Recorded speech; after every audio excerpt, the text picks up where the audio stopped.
almost childlike obsession with being the best and winning things and doing things.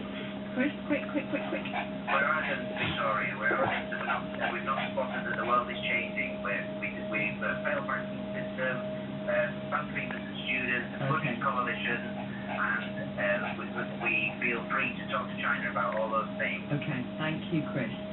Don't forget you can listen again to 91-year-old Wing Commander Tom Neal via the iPlayer right now and download the interview as a podcast this afternoon.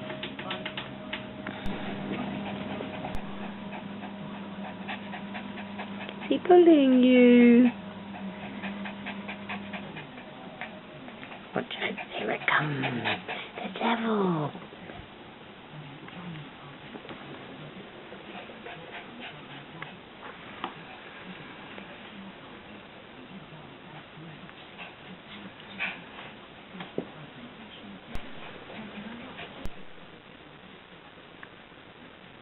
Lady.